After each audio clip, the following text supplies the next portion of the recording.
Hello, and welcome to the 2021 Virtual Education Law Symposium, co-sponsored by Loyola Marymount University and the National Catholic Educational Association, which has led the way in services to our Catholic schools for over a century.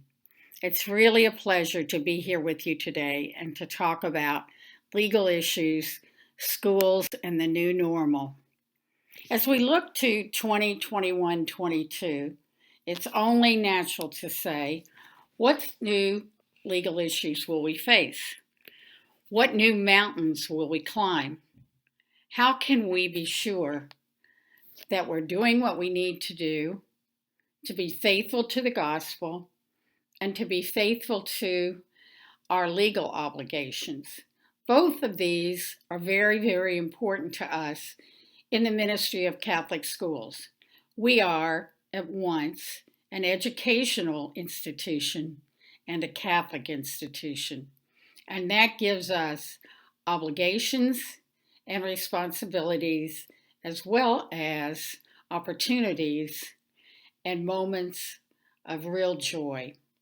And we hope that the four are not mutually exclusive as we look to the new mountains we're going to climb in the year 21-22.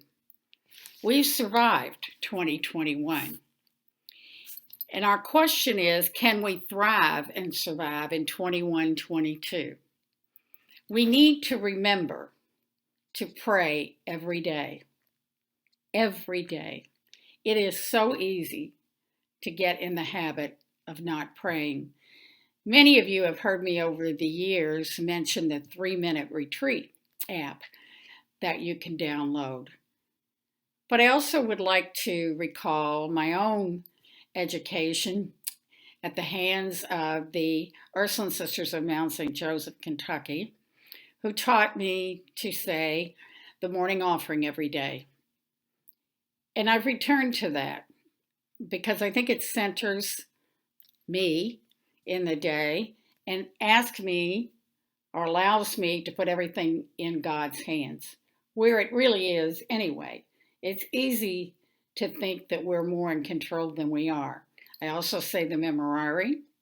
And in this year of St. Joseph, I think it's very appropriate for us to remember St. Joseph. What does this have to do with the law? I think we are saying we're Catholic educators, then we need to prepare each day to be one. Now, the next part of this, you'll notice I don't have in boldface. But we need to remember that no one in Catholic schools has constitutional rights. The Catholic school has a constitutional right to exist, and that was established way back in the 1925 case of Pierce versus the Society of Sisters. We'll be celebrating the 100th anniversary of that soon. That gave us the right to exist. It said that parents had the right to choose schools for their children and that Catholic schools could not be excluded from that. But once you get into the Catholic school, you no longer have the protections of the Constitution while you're in this school. So we need to keep that in mind. We also, and I'll be talking about this in more detail, we need to check our enrollment contracts. You might say, well, we use the parent-student handbook, fine. But this is a time to be sure that you are looking at your enrollment contract as well as your handbooks. To be sure there's nothing in there that is something that you don't want or that could cause problems down the road. Check your teacher contracts. We all have a teacher contract, but sometimes we can't find it. We're in a place where we don't have it with us, and someone wants a contract. And it's tempting to draw something up from memory or simply write out an agreement. We need to be sure that everybody signs the same teacher contract. All teachers sign the same contracts.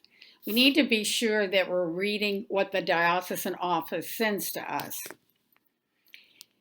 It's easy, especially today, when there have been so many demands on principals and teachers, to put whatever the diocesan office sends kind of in a pile. We're going to get to it. And maybe we missed something. So even if you're not a diocesan school, if you are a school owned by a religious community or an independent Catholic school operated by an independent board, you're still under the broad auspices of the Archbishop, and you need to be sure that you know, at least you know what the other schools are required to do. And we need to remember that anything can happen in on-site instruction can probably occur with non-traditional instruction.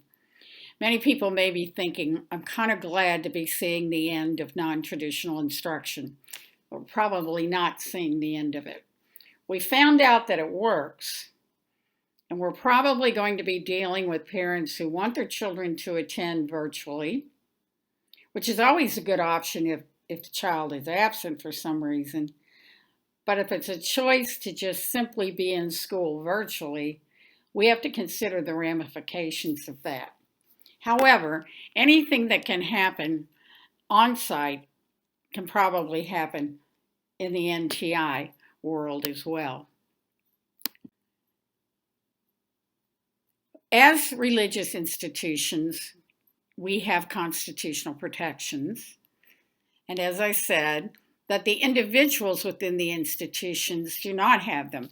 They surrender them when they enter a private institution. It's not just Catholic schools. If I go to work for Xerox, that is a private institution. I don't have constitutional protections while I'm in Xerox, working for Xerox. I have protections of contract law and statutes, but I don't have the protections of the Constitution. One of the most important cases that I think came down in 2020, and you can see that it still has not been given a full citation, usually takes a while for that, came in the United States Supreme Court case of the Roman Catholic Diocese of Brooklyn versus Governor Cuomo in New York. And this involved his regulations of church buildings, synagogues, etc., and how many people you could have in a church or a synagogue or any religious place, a mosque. In some cases, the rules were different than they were for other institutions. And the Supreme Court, when challenged by the Diocese of Brooklyn, said that the governor was in error, that all institutions must be treated equally in the absence of a compelling reason. That's always been the case. If there is a compelling reason, for example, I'm just going to make this up, but let's say that suddenly it appears that there has been a big occurrence of a virus in all the Catholic schools, but we don't seem to see any public school students with it. And so could the Catholic schools be told to close down? Perhaps that would be a compelling reason. The question then becomes, but absent a compelling reason, you can't make somebody do it. Well, what about vaccinations? Can we require them? Can we require them of students? Can we require them of employees? Can we require them of people who walk in the building? Can we ask for your vaccination card? I've been asking a lot of superintendents and principals, well, what's your take on this? And what I'm hearing is that actually I have found no one who says that they're going to require that every student be vaccinated or every employee be vaccinated. I believe we have a right to ask if you've been vaccinated because we keep those records. People have all sorts of reasons why they don't want to be vaccinated. They're afraid they'll get sick. They are opposed to it because even though bishops have said you can safely take the vaccination, even if some people maintain that all vaccinations come from a couple of aborted fetuses that were aborted sometime in the 1940s. The bishops have said that you can still, in good conscience, take the vaccine. Now, just because the bishop says we can do it doesn't mean that every single person is going to say that, yes, that is the case. What I am hearing is that people are not going to be requiring the vaccine, but they are going to be asking if you've been vaccinated. If you haven't been vaccinated, then the school may be asking you to take certain precautions. Where does all this come from for our being able to do things in Catholic schools that public schools can't do? Something called the ministerial exception, which has been around for a long time. We even see references to it in court cases. However, it wasn't until 2012 that the United States Supreme Court actually said, yes, we recognize the ministerial exception. What does this mean?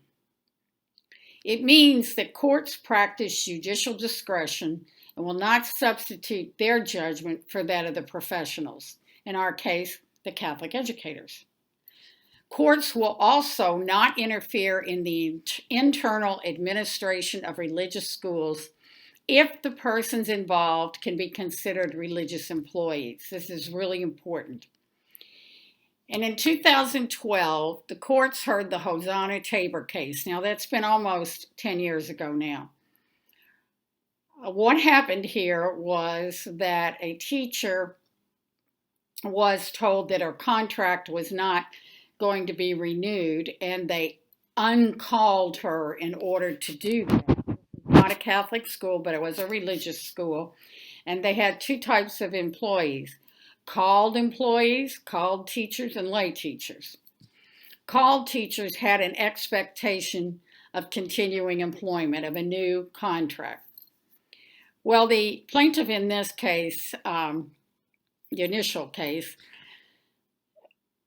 said that she had been let go because she had created what they believed was an unreasonable explosion of temper, I suppose, in the principal's office, and it was heard by many people. And so when this happened, a board meeting of the school was called, and she was uncalled.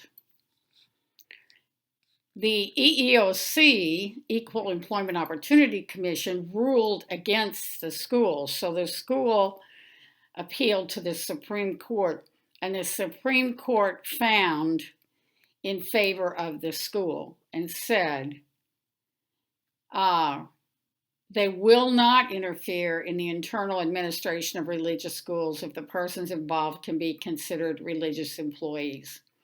She was a religious employee. They decided to end that status for her, and the court said that the administrators were within their rights to do that. What we're seeing today, and you'll see that I have two historical cases here, are cases that involve issues of lifestyle that have a long history in Catholic education. The first is a very old case, the Whiteoff case. And the Whiteoff case is from 1973. In this Michigan case, a teacher over the summer married the pastor of the parish in a civil ceremony. She had a contract, had signed a contract for the next year. The court had passed a policy stating that people who taught in the school must be practicing Catholics. The contract of the school bound the employees to the promulgated policies. Now, this was long before email, computers, etc. Someone took the minutes of the board meeting and they were filed in a paper file in a file cabinet. So the teachers never received promulgation of the policy that they all had to be practicing Catholics. So the court found in her favor, but not that she was entitled to her job back. She got her salary for the whole year. And there would be, of course, no reemployment. Now, anyone can argue that you should know you don't marry the pastor, at least not without the pastor becoming laicized, etc., and getting permission to marry. That didn't happen here. It wasn't being allowed in that time period, I don't believe. Anyway, she got her salary for the year on a breach of contract issue, but only because there was a clause in the contract that said the employee was bound to the promulgated policies of the school, and those policies were never promulgated. Therefore, the contract or the case failed in promulgation, and she got salary. In Little versus St. Mary Magdalene Parish, which is still 31 years ago, the individual, Ms. Little, married a Catholic. She'd never been married before, but she married a divorced Catholic before his annulment came through. And the school told her she could not return. She could not continue. She sued and said, I'm not even a Catholic, and in my church, you can marry a Catholic without an annulment. Now, that might seem like a pretty compelling argument until you read the contract that Ms. Little signed, which bound her to some provisions which were popularly called the Cardinals Clause, and said that you must abide by the teachings of the Catholic Church, and you agree to abide by the teachings of the Catholic Church when you sign your contract. So when she signed her contract then, she agreed to abide by the teachings even though she was not a Catholic. She lost the case. This shows you how important your contract is, and you also want to be very sure that there's nothing in your contract that goes against your faculty handbook. And there are some cases where the contract and the handbook weren't in line, and the court ruled in favor of the teacher or the employee. In this particular case, they didn't because of the wording of the contract. But we're seeing a lot of these kinds of cases come up, these issues of lifestyle cases. Perhaps today, the most recent case that we are aware of, recent cases that we are aware of, are the Braebuff and Cathedral cases. These cases came out of the Archdiocese of Indianapolis. Braebuff is a Jesuit high school owned and operated by the Jesuits, and Cathedral is an archdiocesan school that operates under the Archdiocese, and its Catholicity flows from the Archdiocese. What happened in these cases? Well, as you know, the Oberfell case, or perhaps you don't know, but there was a Supreme Court case called Oberfell that ruled that basically gay people had the right to marry each other. And so at Braebuff, there was a male teacher who married a male teacher from Cathedral. When this happened, neither one of them taught religion as a subject. They had been there for a long time. They were popular teachers. The Archbishop said both teachers would have to be dismissed if they would not voluntarily leave. Cathedral went ahead and dismissed their teacher and settled with them. Brebeuf refused to do so.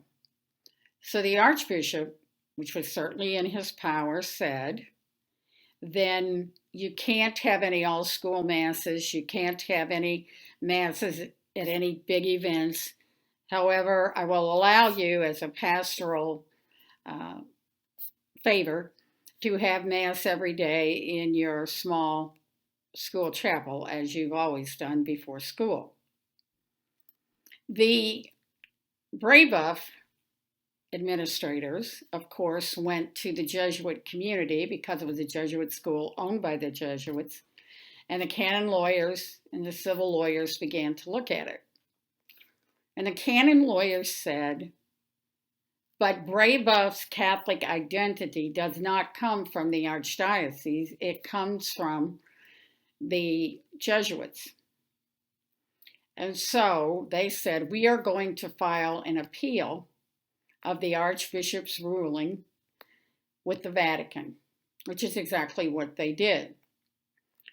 The Archbishop then said, I'm going to stay the penalties that I was going to impose on Brebeuf until the appeal is finally heard and there's a final determination in the Vatican. So Brebeuf is not suffering any canonical or Archbishop imposed penalties at this time. We may ask ourselves, how could two Catholic schools in the same archdiocese, each with one member of a same-sex couple on their staff, end up in different situations? And I hope I've just explained that. One draws its Catholicity from the Archdiocese and from the Archbishop. The other draws its Catholicity from the Jesuits and therefore from the canonical person of the Jesuits. What does it mean? It means that we can have different decisions or different situations because of the reality of the canonical identity. You might say this is a little bit beyond my pay grade, but it's important for us, I think, to understand it. It's not just as if the Archbishop said, I think I'll just handle these cases differently. Now, there were some 2020 U.S. Supreme Court decisions. It actually was put together in one decision concerning teacher termination in Catholic schools. And the name of this case was Our Lady of Guadalupe School versus Agnes Morrissey Beru and St. James School versus Darrell Beal as a personal representative of the estate of Christian Beal. And these cases were decided on July 8, 2020, and then the Supreme Court gave a decision that came out closer to December. The facts of the first case, the teacher claimed she was not rehired so that a younger person could be hired, which would be age discrimination. All right, but just because that's what I think doesn't mean that I'm going to prevail in court. I have to be able to prove it. I have to be able to offer some evidence that is the actual reality, not simply that you hired somebody younger than I am.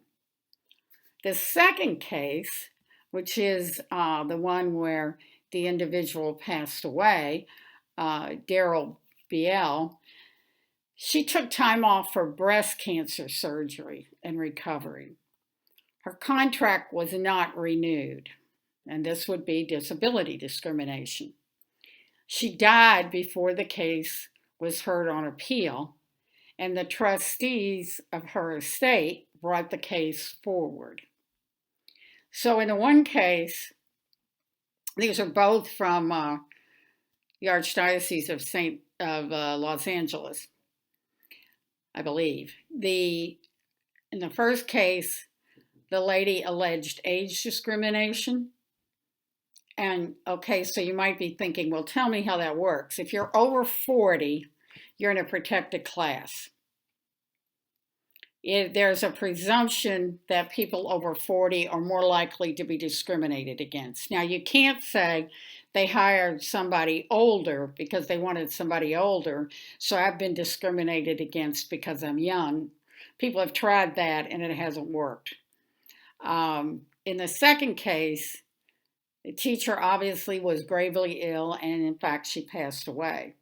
She said her contract was not renewed because she had a disability. So it came to the Supreme Court on appeal, and the Supreme Court held that the ministerial exception does apply. In the absence, this is really important for all of us who may be participating today, whether you are a superintendent, a diocesan official, a pastor, a principal, a president, teacher. We all need to know what the rules are and what our rights are as educators in Catholic schools. The court held that the ministerial exception applied. In the absence of any clear statement of intent as to an allegedly illegal reason for non-renewal of contract in a religious school. So that means unless somebody came right out and said, and you could prove they said it, or they put it in writing, which would be pretty damning, that I'm not going to renew your contract because we need a younger person in the 8th grade, or we need a younger person in preschool. That would be an allegedly illegal reason. Or you're just too sick to be here, so I'm going to hire somebody else. Now, if in fact I am so sick I can't perform my duties, that would be a reason to say I can't come back because I'm not otherwise qualified. But if I say, you've taken off too much time, I don't know that you're ever going to be able to come back, then I'm giving evidence that I may be acting on a discriminatory basis.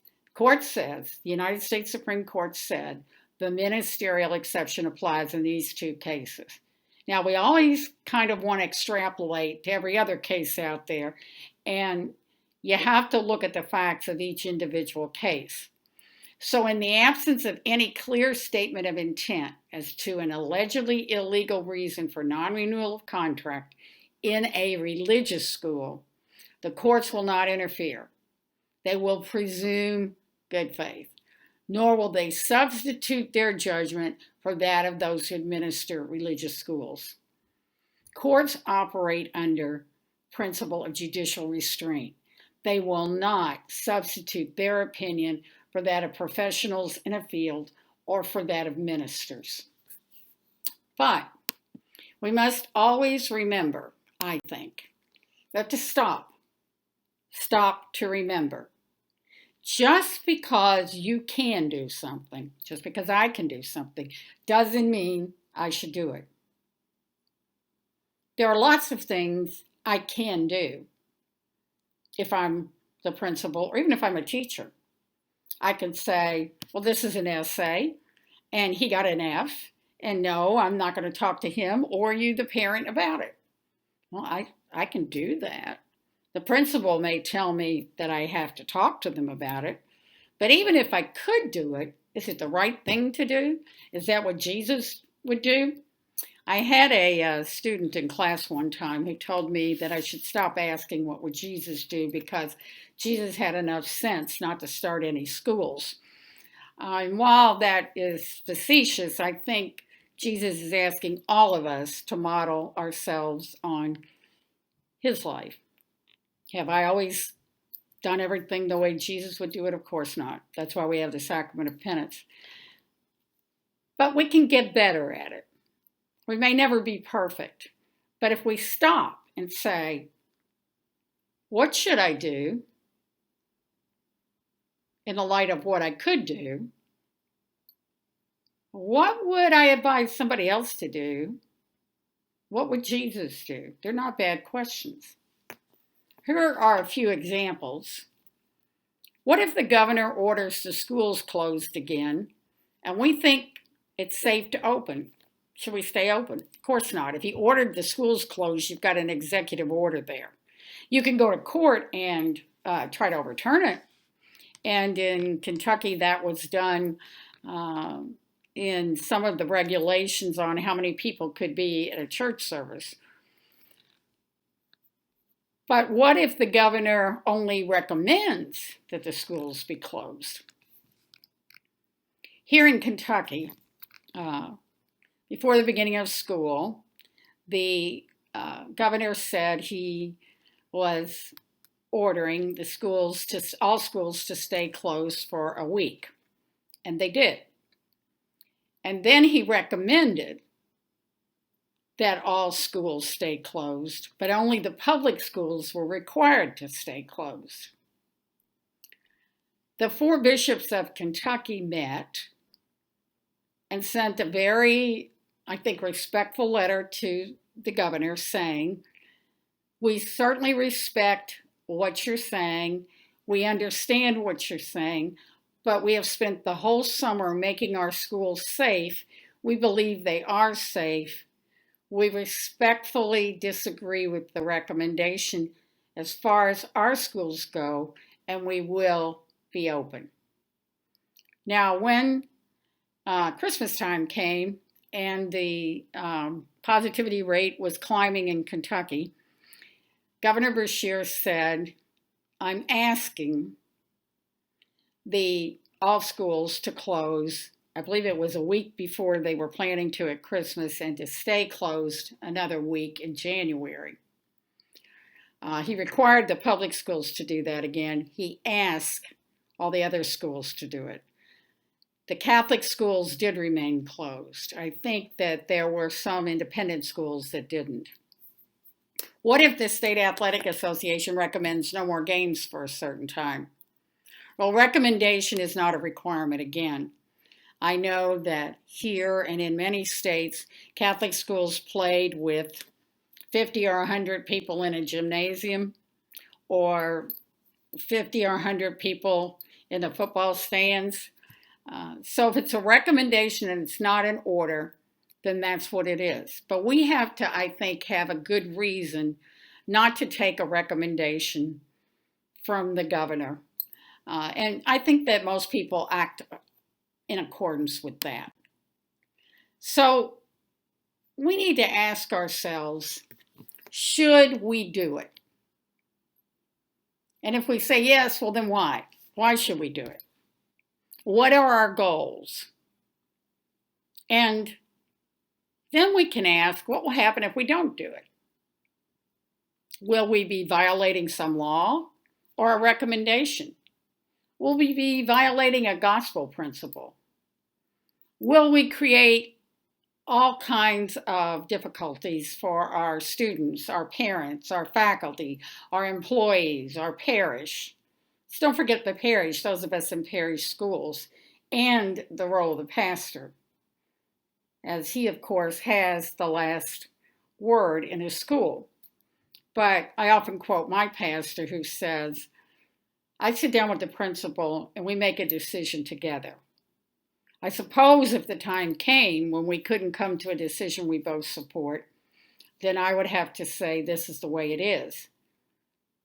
But I don't foresee that happening.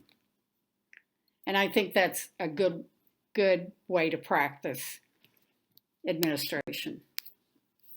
We have to ask ourselves some questions. What has worked well for us? What hasn't worked well for us? This is a shot of a school, a Catholic high school, that had classes, and as you can see, they are very well spaced. They definitely are more than 6 feet apart. Are we going to be doing something like that in the fall? Some may depend on where we are. We're delighted here in Kentucky that the positivity rate is down to 2%. But I think we're hoping for even better. The fact that vaccination is slowing down, though, may present us with some new issues. So before we pack away everything in our minds that we did, let's think about what worked well during this pandemic and what didn't work well. Is there anything we want to keep simply because it worked well? For example, I think hand sanitizing stations in every classroom is a great idea. And in every room really, so that people always are near where they can sanitize their hands if they're not near soap and water. As I mentioned at the beginning, let's check our enrollment contracts now. Yes, we probably already have them signed, but let's see what they say.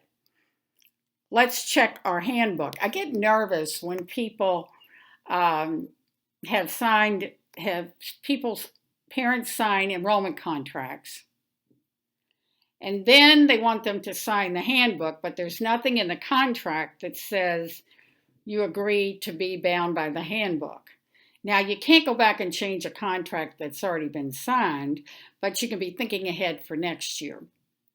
So maybe you don't have an enrollment contract. Maybe people just sign the handbook, and that's the enrollment contract. But what does the school promise to do? Sometimes we get so involved in what the parents are supposed to do and what the students are supposed to do, we may not spend enough time on what we promise to do. What do the parents promise to do in enrolling their children in your school? Now, you might think this is a funny thing to put next, refund policy.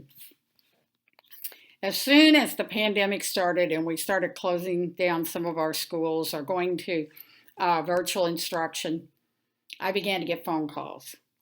Parents want a refund or a partial refund. I think the best thing to do is that by policy, we don't give refunds. Now, you can make an exception to a policy. Obviously, let's say that a student's enrolled and the student dies, God forbid. We're certainly not going to say to the parent, you have to pay the tuition for the rest of the year, or I'm not going to give you back the money that you paid ahead. At least I hope we're not going to do that. You could probably make a legal argument that you could do it, but I could think of a lot of legal arguments against it, so I wouldn't recommend it. I do recall something that happened to me long ago when I was a principal. There was an agreement. We had an agreement with a local boys' school that the sons of our teachers could go there for free and the daughters of their teachers could come to us for free. And this child was entering the 8th grade, and she was the daughter of someone who taught at the boys' high school. He died before school started. And the principal of the boys' high school said to me, and he legally was correct, the father is no longer employed here. We do not intend to hold you to the contract that the child can go to school there. And I said, well, I intend to hold us to the contract. Did we have to do it? No, that's what I mean by sometimes we don't have to do the things we choose to do because they're the things we ought to do. Be sure you have an agreement to abide by the rules and handbooks. NTI, what are we going to say about NTI if we already said something in the handbook? And for what reasons can someone have NTI? Just because I want my child to have it at home? Need to have that clearly laid out. And always remember that we are Catholic first, last, and always. Teacher contracts. If generated by the diocese and your school is diocesan, use that contract. If owned by a religious congregation or other entity, does its attorney or superiors need to review it? What are causes for termination? Are they in your contract? Some people just say for just cause. Some people put these things in. Morality, religious reasons, insufficient enrollment, financial exigency, loyalty oaths. The issues of lifestyle, public comments, adherence to church teaching continue. Cohabitation. I don't think any of us need to be the morality police and ask a lot of questions, but if something hits us in the face, we're going to have to address it. Remarriage without an annulment. I dare say there are people teaching in our Catholic schools that are remarried without an annulment. It's only when it becomes an issue that we have to act on it. You can't act on something you don't know. Same-sex marriage. The Oberfell case recognized the civil rights of persons to marry whomever they want. However, same-sex marriage is still against the teaching of the Catholic Church. Public opposition to church teaching is a reason for non-renewal of contract, can be a reason, depending on how bad the situation is, can be a reason for immediate dismissal. Opposing church doctrine in class and political issues and stands. We need to be very careful we don't take partisan political positions publicly as administrator or a teacher in a Catholic school, because we are a 501c3 not-for-profit organization, and by law, we can't take partisan political positions. I've been asked, does that mean I can't have a bumper sticker on my car? And there have been dioceses that say you can't, but the vast majority of dioceses have not taken that position. So what are we about? We are about faith, academics, service, and community. And the law should protect us in our exercise of faith, in our provision of academics, in our giving of service, in our being in community, as we develop the whole child spiritually, academically, physically, and emotionally. And so, in this year of St. Joseph, I suggest that we dedicate ourselves to St. Joseph, who certainly was a model of following God's law without a lot of fanfare. We also, of course, commit ourselves to his spouse, the Blessed Virgin, and to his son, his foster son, Jesus Christ. God bless you in your ministry. Feel free to get in touch with me if I can ever be of any help from you. Have a wonderful school year. God bless.